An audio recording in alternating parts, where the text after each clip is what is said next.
Hi everyone, it's almost 4 a.m. I'm here at my job making my fourth video of the night. I post 4 videos per week, so I like to get them all done in one night, and my voice is getting a little bit tired, but one more video to get through. Another 7 recommended titles from the year 2000. In the last video we left off with the ensemble comedy Time Code from director Mike Figgis, the one with the 4 cameras all running simultaneously throughout the whole movie. I'd like to move on to Requiem for a Dream, which was Darren Aronofsky's follow-up to his first film, Pi. And it is a brutal, brutal, brutal experience, but well worth it if you're interested in the kind of adventurous cinema that I hope that most of you are.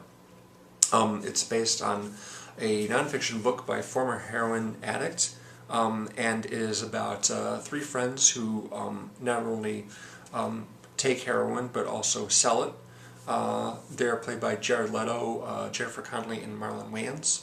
And also there's a 4th central character, Jared Leto's mom, who's played by Ellen Burstyn. I have IMDb here on the computer so I can look up names like that because I couldn't remember what her name was earlier. She's not on heroin, but she is on diet pills because she is anticipating being invited to participate in a game show, and she wants to lose some weight so she can fit into her favorite red dress, and she gets hooked on these pills that really do a number on her. And the whole story basically, the course of the narrative revolves around the downfall of each one of these 4 people. There really isn't a happy ending in sight. Things turn out badly for everybody.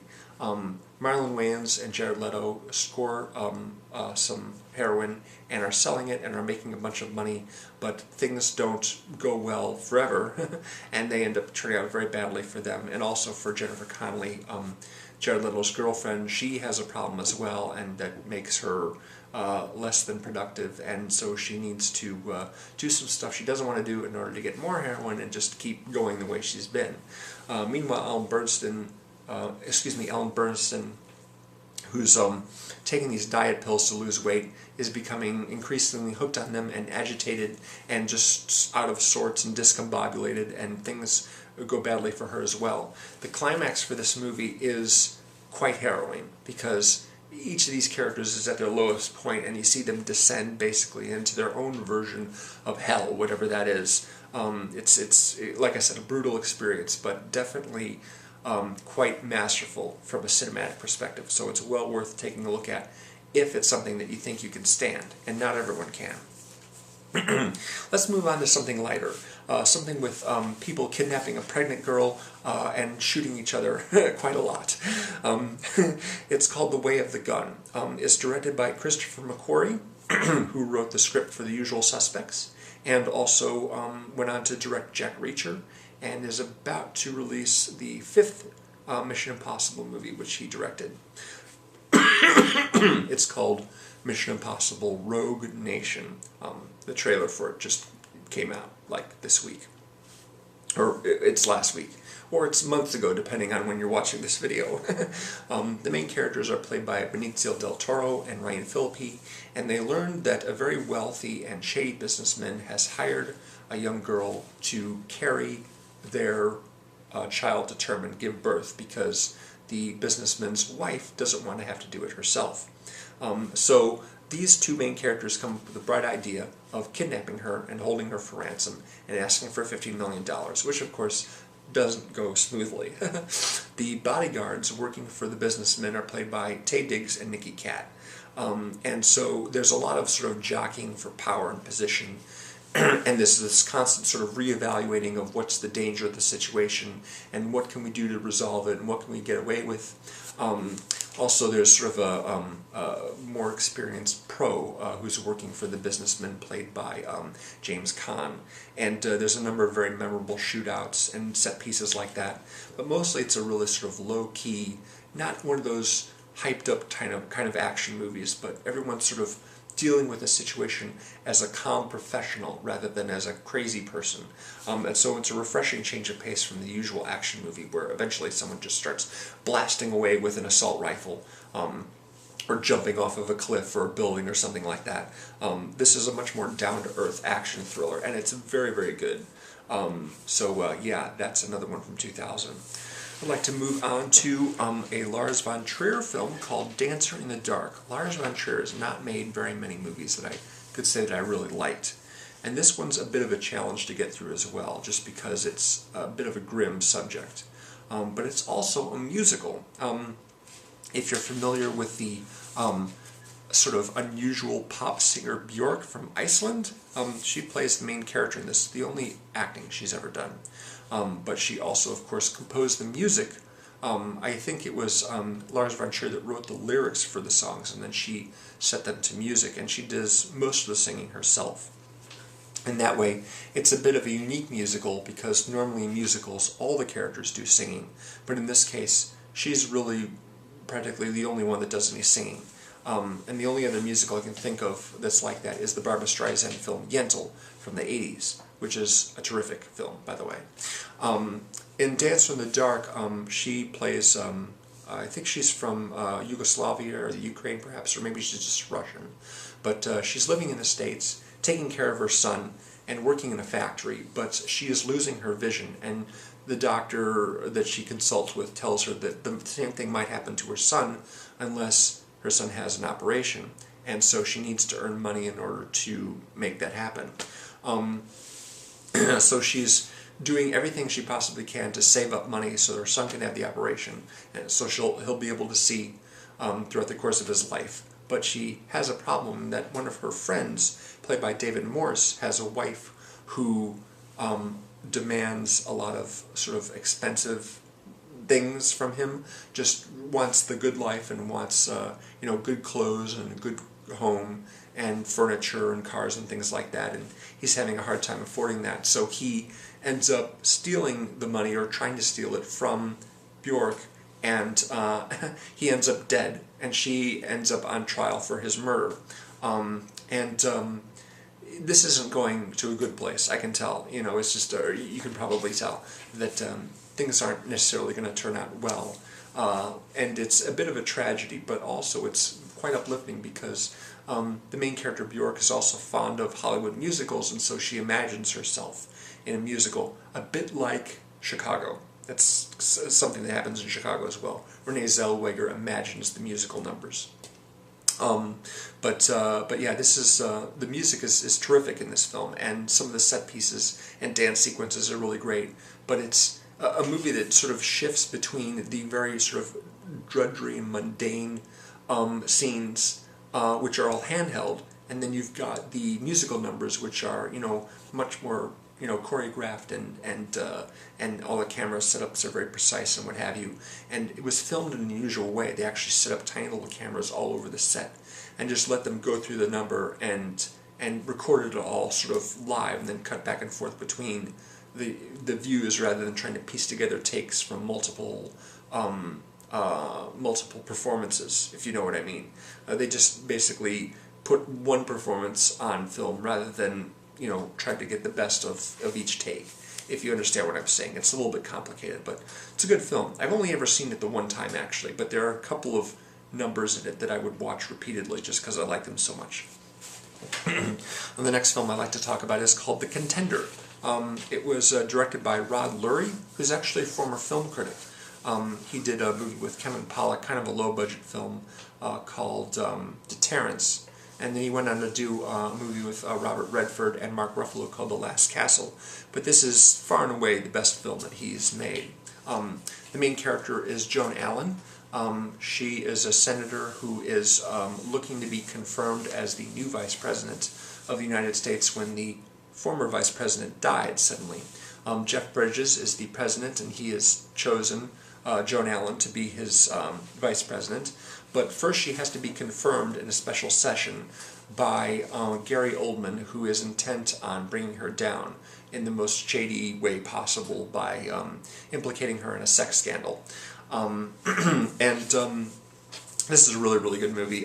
Lots of really good performance in this, especially from the three leads. And Jeff Bridges has one of the best movie speeches at the end of the movie. Just a really good drama. Just, good writing, great dialogue, acting. It's just a really, really solid picture. So it's definitely one of the ones that I want to suggest for this series. let's move on to a movie you might have heard of called Gladiator. It won Best Picture that year. Ridley Scott directed it. Russell Crowe is the main character. He won Best Actor. And this was actually on TV just a couple nights ago, so I had a chance to catch up with it a little bit. It's funny the way sometimes a very simple story can work very, very well. At times movies might overcomplicate things. Gladiators tells a very straightforward story about a general in ancient Rome who's picked by the emperor to be Rome's new leader because he wants to change back to a republic. Unfortunately, the emperor's son, played by Joaquin Phoenix, doesn't like that idea very much, so he kills his father and says, "Oh, father wanted me to be emperor, so now I'm emperor." And because the general, played by Russell Crowe, knows that this isn't true, he tries to have Russell Crowe killed.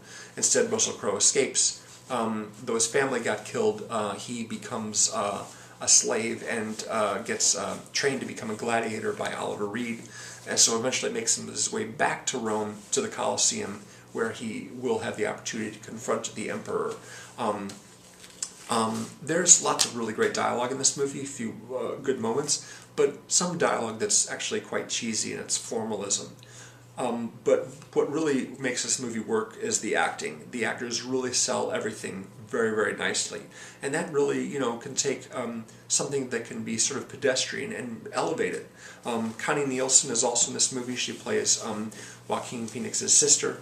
And along with Oliver Reed as the trainer, and Jaimin Hunso, and Jarek Jacobi, there's a really great ensemble of people in this. Actually, one of the guys from Sons of Anarchy is also in this movie. I can't remember his name, but he's an Irish guy with the very prominent scars on his face, and he plays Russell Crowe's right-hand man.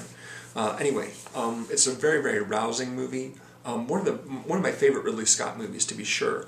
But one of my probably my favorite aspect of this movie is the score. It's a Hans Zimmer score, and I really like Hans Zimmer a lot. But this is definitely one of his best scores. So much great music in this movie, and again, it's just like just a matter of the people that While it is sort of a basic story and not that inspiring in and of itself, the way that it's made.